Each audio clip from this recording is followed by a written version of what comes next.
সালামু আলাইকুম, আশা করি সবাই ভালো আছেন। আল্লাহর রহমতে ওয়ারিং করা কমপ্লিট হয়ে গেছে। 1 ইঞ্চির ওয়ারিং করার জন্য আসছিলাম। আলহামদুলিল্লাহ সবগুলো ওয়ারিং কমপ্লিট হয়ে গেছে। এই সাইডে আছে, তারপরে এই সাইডে ওয়ারিং করছি পুরো ছাদের সবগুলো ভাবে এক সাইডে দিয়ে আটতেছে না, সেজন্য এই সাইডে দিছি। দেখেন এই সাইডে টোটাল 8টা দিছি, আর ওই সাইডে 5টা পাইপ দিছি। আর মেন টাঙ্কিটা থাকবে এখানে, সবগুলো ভাবে এখানে উঠে যাবে। এটা হলো যে দেড় ইঞ্চ, এটা হলো যে গোরফা দরজ বলে আর কি। এখানে উপরে টাঙ্কি হবে, এই জায়গা হবে সবগুলো ফাইভের একটা করে ওই জায়গা উপরে নিয়ে যাবো। দুই সাইডে 2টা পাইপ উঠবে, শুধু গোরফা দরজের দুই সাইডে 2টা পাইপ।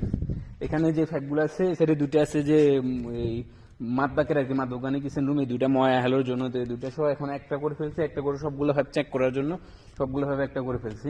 তা আমি ফানিও ফুল করে দিয়ে দিছি, যে কারণ কালকে শরিকা থেকে লোক আসবে, আর এগুলো তাহলে শরিকার পাইপ। এই পাইপগুলোতে অনেকটা ভালো, সেজন্য সৌদি এই পাইপগুলো দিছে।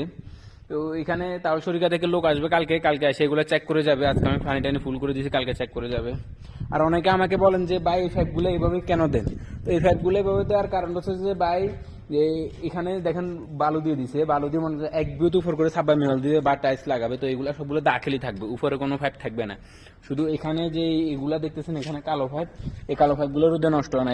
এই পাইপগুলা এখানে কাটিয়ে নিব্র করে ফেলবো, নিব্র থেকে আবার এলমানি থেকে নিব্র থেকে আবার 1.5 ইঞ্চি করে ফেলবো। 1.5 ইঞ্চি করার পর এখানে 2 ইঞ্চি একটা পাইপ দিচ্ছি, এটা দিয়ে ভিতরে দিয়ে দিব ব্যাস। সবগুলোর একটা করে ভিতরে দিয়ে দিব, ভিতরে ডাইরেক্ট টাঙ্গির সাথে কানেকশন হবে, আর কোনো কিছু না। আর পাইপগুলো আজকে আসছিলাম ওয়ারিং করার জন্য, আর ওয়ারিংটা কিভাবে করছি সেটা দেখাবো আপনাদেরকে।